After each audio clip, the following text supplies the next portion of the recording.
माय माऊली नमस्कार. श्री विष्णुपुराण कथासार अभिवाचन करत आहे. अंश 5 अध्याय 19 कृष्णाचा मथुरेत प्रवेश. अशा प्रकारे मानसपूजा आटपून अक्रूर किनाऱ्यावर आला. तो कृष्णाला म्हणाला की आता निघायला हवे, उशीर झाला तर कंस रागवेल. त्याने अत्यंत वेगाने रथ चालविला. सायंकाळ होता होता ते मथुरेत पोहोचले. मग त्याने कृष्णाला सांगितले की त्याने येथे उतरून चालत यावे. अक्रूर एकटाच रथ घेऊन पुढे जात आहे. बलराम कृष्ण नगरीची मौज पाहत राजमार्गावर चालू लागले. वाटेत त्यांना कपड्याचे बोचके घेऊन जाणारा कुणी एक धोबी दिसला. कृष्णाने त्याला थांबवून वस्त्रे मागितली. तो कंसाचा धोबी होता. त्याने वस्त्रे तर दिली नाहीतच, पण उलट येथेचे दुरुत्तरे केली. तेव्हा संतापलेल्या कृष्णाने त्याला हाताने एक फटका मारताच तो खाली पडून गतप्राण झाला. मग रामाने निळ्या रंगाचे वस्त्र व कृष्णाने पिवळ्या रंगाचे वस्त्र काढून घेतले व ते नेसून ते पुढे एका माळ्याच्या घरी गेले. तेथे गेल्यावर त्यांनी माळ्याकडे फुलं मागितली. तेव्हा माळ्याने त्याचा आदर सत्कार केला. सुगंधी फुलांचे हार गजरे अर्पण केले. त्यामुळे प्रसन्न झालेल्या कृष्णाने त्याला वर दिला व म्हणाला, अरे तुझ्यापाशी लक्ष्मी चिरकालपर्यंत टिकेल. तुझे वैभव सामर्थ्य कधीच कमी होणार नाही. हा चंद्र सूर्य तुझा अंश चालत राहील. तू सुद्धा पुढे शेवटी माझ्या लोकात येशील. तुझ्या अंशातील लोकांवर माझ्या हमेशा कृपा होईल. एवढे सांगून रामकृष्ण पुढे चालू लागले. अध्याय 20 कृष्णाची मथुरेतील अद्भुत कृत्य. पुढे जात असताना त्याच्या दृष्टीस कुवड असलेली बाई दिसली. स्त्री. कृष्णाने तिला थांबवून विचारले की तिच्या हातात असलेले शृंगार साधनांचे पात्र ती कुणासाठी नेत आहे. त्यावेळी कृष्णाची एखाद्या कामुक पुरुषासारखी नजर तिच्या रोखलेली होती.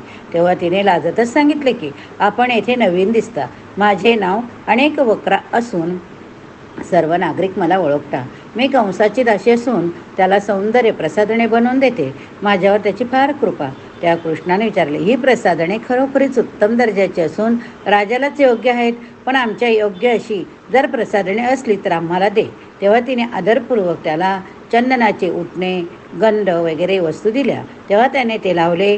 नंतर कृष्णाने 2 बोटांनी तिची अनवटी उचलून पावलांवर पाय ठेवून एक हलकासा हिसका दिला. त्यावेळी तिचे कुबड त्या क्षणी नष्ट होऊन सर्व शरीर सरळ होऊन ते अत्यंत स्वरूपवान दिसू लागली. कुबड नष्ट झालं. मग तिने कृष्णाचा हात धरला आणि विनंती केली. त्याने तिला घरी येऊन तिचे आदरातिथ्य सेवा यांचा स्वीकार करावा. त्यावर बलरामाकडे नजर टाकून कृष्णाने तिला उत्तर दिले की मी पुढे एक वेळ खात्रीने तुझ्या घरी येईन व तुझा पाहुणचार घेईन. नंतर हसत तिचा निरोप घेऊन तो बलरामासह यज्ञमंडपापाशी गेला. तिथल्या पहारेकऱ्यांना विचारून त्याने यज्ञासाठी ठेवलेले धनुष्य उचलले व त्याची दोरी उचलून दोरी चढवून ते ताणू लागला. तेव्हा ते भले थोरले धनुष्य काडकन मोडले. त्यावेळी एवढा कडकडाट झाला की संपूर्ण मथुरेत तो आवाज ऐकू गेला. तो प्रकार पाहून पहारेकऱ्यांनी त्यांच्यावर एकदम हल्ला चढवला. काही क्षणातच त्यांना ठार करून ते दोघे भाऊ तिथून बाहेर पडले. तदनंतर सर्व प्रकार जाणून कंसाने चाणूर आणि मुष्टिक यांना बोलावून घेतले. त्यांना सांगितले की माझ्या जीवावर घात करण्यासाठी गवळ्याची 2 पोरं आली आहेत. तुम्ही उद्या त्यांच्याशी कुस्ती करा आणि मारून टाका. एवढे केले की मी तुम्हाला जे हवे असेल ते सर्व देईन. तुम्ही नियमानुसार कुस्ती खेळा, अगर दंगलबाजी करा, परंतु त्याचा पुरता निष्पात करा. मग कंसाने माहुताला बोलावून आणला. आज्ञा दिली की कुस्तीच्या मैदानाच्या दारावर कुवलया पीड हत्ती घेऊन त्याने यावे. त्या 2 भावांच्या अंगावर हत्ती घालून त्यांना मारून टाकावे. एवढी सर्व व्यवस्था करून मग तो दुसऱ्या दिवशी उजाडण्याची वाट पाहू लागला. दुसऱ्या दिवशी कुस्तीच्या मैदानात सकाळपासूनच नागरिकांच्या झुंडी येऊ लागल्या. युद्धाचा निर्णय देणारे पंच स्वतः कंस व त्याचा परिवार, सामान्य नागरिक, स्त्रिया, नगरवधू, नंद वगैरे पाहुणे, वसुदेवासहित राजपरिवार, शेवटचे पुत्रमोक एकदा पाहून घ्यावे अशा आशेने आलेले देवकी वगैरे सर्वांसाठी खास आसनाची व्यवस्था केली होती. योग्य वेळी वाद्यांच्या गजरात जोरजोराने शंडू, ढोकीत, चाणूर, मुष्टिक हे येऊन दाखल झाले. दुसरीकडून कृष्ण बलराम यांनी मैदानात हसत हसत प्रवेश केला. तेवढ्यात माहुताने चिथवल्यामुळे कुवलया पीड हत्ती वेगाने त्या दोघांच्या अंगावर धावला. ते दृश्य पाहून प्रेक्षकांच्या अंगावर काटा उभा राहिला. बलराम कृष्णाला म्हणाला, अरे याला मुद्दाम आपल्यावर सोडला आहे की काय? तेव्हा याला मारलाच पाहिजे. त्यावेळी कृष्णाने मोठ्याने गर्जना केली व पर्वताप्रमाणे प्रचंड अशा हत्तीची सोंड पकडली व एखादी गोफण फिरवावी तसा घराघरा फिरवला. मग त्याचा डावा दात पकडून उपटून काढला आणि माहुतावर प्रहार केला. त्यावेळी माहुताच्या डोक्याचे तुकडे तुकडे झाले.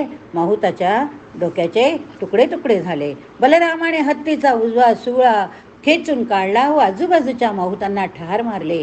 नंतर एक उंच उडी मारून त्याने हत्तीच्या गंडस्थळावर आपली डावी लात एखाद्या जोराने मारली. इतक्या जोराने मारली की रक्तस्राव होऊन तो हत्ती मरून पडला. तेव्हा रक्ताने न्याहालेले ते दोघे भाऊ हातामध्ये हत्तीचे सुळे घेऊन मैदानात चक्रा मारू लागले. तेव्हा प्रेक्षकांमध्ये चुळबुळ सुरू झाली व ते कुजबुज करीत एकमेकांना कृष्ण व राम यांचे पराक्रम सांगू लागले. ते तर त्यांना साधारण मानव न वाटता विष्णूचे अवतार आहेत असेच भासत होते. दुसरीकडे स्त्रियांमध्ये असाच प्रकार चालू होता. देवकी वसुदेव यांचा आनंद तर गगनात मावत नव्हता. लोकांच्यात तर अशी कुजबूज चालली होती की या कोळ्या पोरांची कुस्ती चाणूर मुष्टी कसा कसलेल्या मल्लाशी ठरवले हे अन्यायकारकच होय. असे सर्वत्र वातावरण असताना कृष्ण व राम यांनी लंगोट कसून कुस्तीच्या हौदात उडी मारली. ते जोरजोरात दंड थोपटीत मैदानात गोल गोल गोल गोल गोल फेऱ्या मारू लागले. तेव्हा दुसरीकडून चाणूर व मुष्टिक या दोघांना प्रवेश केला.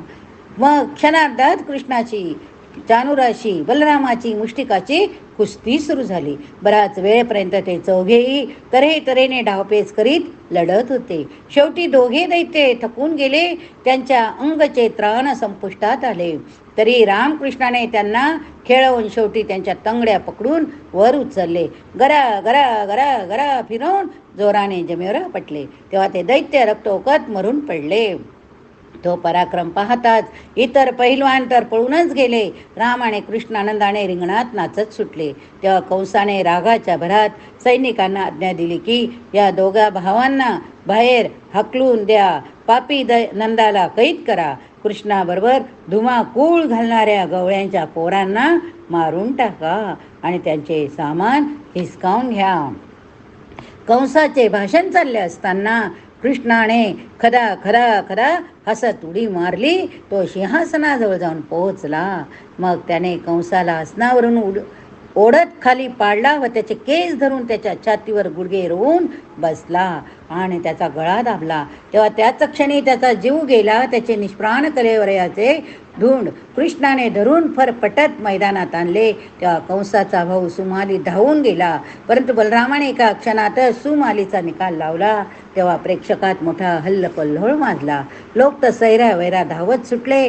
तसा त्या गदा रोळातही कृष्ण रामदेव वसुदेव देवकीपाशी गेले. त्यांच्या चरणी लोटांगण घालून हात जोडून उभे राहिले. तेव्हा त्या उभयतांना पूर्वजन्मीचे स्मरण झाले. वसुदेव कृष्णाला म्हणाला, हे प्रभो प्रसन्न हो, तू दिलेल्या आशीर्वादाची पूर्तता आज झाली. तू माझ्या पोटी जन्म घेऊन आमचे कुळ पवित्र केले. तूच तो सर्वात्मक सर्वव्यापी परमेश्वर होय. देवा, याज्ञिक लोक तुलाच आविर्भाव देतात. तूच यज्ञ आणि तूच यजक होय. तुला मी पुत्र असे हक तरी कशी मारावी. तुझे मूळ स्वरूप न जाणता आल्यामुळे कंसाच्या भीतीने तुला मी जन्मच गोकुळात पोहोचला गेला. तू तेथेच एवढा मोठा झालास, त्यामुळे मला तुझे खरे रूप कधी कळलेच नाही. तू आमच्या नजरेआड खेळत वाढलास. पण तुझे अलौकिक कृत्य पाहून मी जाणले आहे की तूच तो आदिपुरुष होय. जगाचा उद्धार करावा म्हणून माझ्या पूर्व पुण्यामुळे तू माझ्या पोटी अवतार घेतला आहे. अध्याय 21. उग्रसेनाचा राज्याभिषेक व कृष्णाचा विद्याभ्यास. आपल्या अद्भुत लीलांमुळे वसुदेव देवकींचं लोक संभ्रमात पडले. पाहून कृष्णाने आपली माया सर्वांवर पसरली. मग तो आई वडिलांना म्हणाला, मी आपल्या दर्शनासाठी कधीपासून तळमळत होतो. ती माझी इच्छाच पुरी झाली. नंतर त्याने माता पित्यांचं सर्व थोरा मोठ्यांचे आशीर्वाद घेतले. प्रतिष्ठित नागरिकांचा योग्य प्रकारे सन्मान केला. नंतर कंसाच्या आई व पत्नी यांचे सांत्वन केले. मग उग्रसेनाला कारागृहातून आणवला. सर्व मृतांचे अंत्यविधी पार पाडले. उग्रसेनाचा राज्याभिषेक केला. तो म्हणाला, हे राजन, आम्हाला योग्य अशी सेवा सांगा. या तिच्या शापामुळे आमचा वंश राज्याचा अधिकारी होऊ शकत नाही. मग कृष्णाने वायुदेवाचे आव्हान केले व त्याला सांगितले की इंद्राकडे जाऊन असा निरोप द्यावा की त्याने सुधर्मा नावाची सभा उग्रसेनाच्या हवाली करावी. तो निरोप मिळताच इंद्राने सुधर्मा नावाची सभा वायुदेवाच्या हाती धाडून दिली. नंतर स्वतः पूर्ण आत्मज्ञानी शक्ती संपन्न असतानाही परंपरेचे पालन व्हावे यासाठी ते अवंती नगरात राहत असलेले पूर्वीचे काशीवासी ऋषी यांना शरण गेले. त्यांचे शिष्यत्व पत्करून गुरुसेवा करीत तेथेच विद्याभ्यास करीत राहिले. कृष्ण व राम यांची ग्रहणशक्ती एवढी तीव्र होती की संपूर्ण धनुर्वेद त्यांनी फक्त 64 दिवसात आत्मसात केला. तेव्हा संदीपनांना त्यांच्या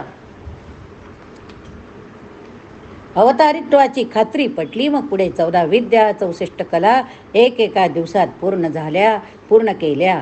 विद्याभ्यास पूर्ण झाला तेव्हा गुरुदक्षिणा काय देऊ असे कृष्णाने विचारले असता मुनी म्हणाले की त्याचा एकुलता एक मुलगा 12 वर्षापूर्वी समुद्रात बुडाला होता, तो परत आणून दे. तेव्हा कृष्णाने समुद्राच्या काठी जाऊन तो मुलगा मागितला असता समुद्राने प्रगट होऊन नमस्कार करून सांगितले की तो मुलगा पाण्यातच राहणाऱ्या पंचजन नावाच्या दैत्याने नेलेला आहे. मग कृष्णाने सागरात उडी ठोकली, दैत्याचा वध केला, त्याच्या अस्थिंचा शंख काढून घेतला. तो शंखध्वनी जेव्हा फुंकला जातो तेव्हा त्या आवाजाने दैत्य निर्वीर्य होतात व देव बलवान होतात. पुढे शंख घेऊन कृष्ण यमाच्या संयमीने नगरात गेला. त्या बालकांचा जीव परत आणून देहयुक्त करून गुरुला अर्पण केला. एवढे कृत्य करून तो मथुरेत परतला. अध्याय 22 जरासंघाचा वध. मगध देशीचा राजा जरासंघ हा कंसाचा सासरा होता. त्याच्या अस्थी प्राप्ती नावाच्या 2 मुली कंसाला दिल्या होत्या. कंसाच्या वधाचे वृत्त ऐकल्यावर चवताळलेला महाबली जरासंघ 23 औक्षणी एवढे प्रचंड सैन्य घेऊन मथुरेवर चाल करून आला. त्याने संपूर्ण मथुरेला वेढा घातला. तेव्हा राम व कृष्ण हे दोघे जण यादव सैन्यासह बाहेर पडले. त्यांचे सैन्यबळ एवढे तुटपुंज होते म्हणून दोघांनी आपली दिव्य अस्त्रे यांना आव्हान केले. क्षणार्धात कृष्णाच्या हाती त्यांचे सारंग नावाचे धनुष्य बाण तशीच कौमुदिकी गदा आली. बलरामाच्या हाती नांगर सुनंद नावाचे मुसळ प्रगट झाले. मग मोठे युद्ध झाले. जरासंघाचा पराभव करून दोघे जण मथुरेत परतले. काही काळाने जरासंघ पुन्हा भरपूर सैन्य घेऊन चालून आला. यावेळी वेळेस त्याला पराभूत होऊन जावे लागले. असा प्रकार एकंदर 18 वेळा झाला. कृष्णापाशी अति प्रचंड अशी दैवी शक्ती असूनही तो मानवाप्रमाणे युद्ध करीत होता. या ठिकाणी हा अध्याय संपला. पुढील अध्यायात पुढील कथा बघूया. शांताकारं भुजगशयनं पद्मनाभं सुरेशं विश्वाधारं गगनसदृशं मेघवर्णं शुभांगं लक्ष्मीकान्तं कमलनयनं योगिवीर्ध्यानगम्यं वन्दे विष्णुं भवभयहरं सर्वलोकैकनाथं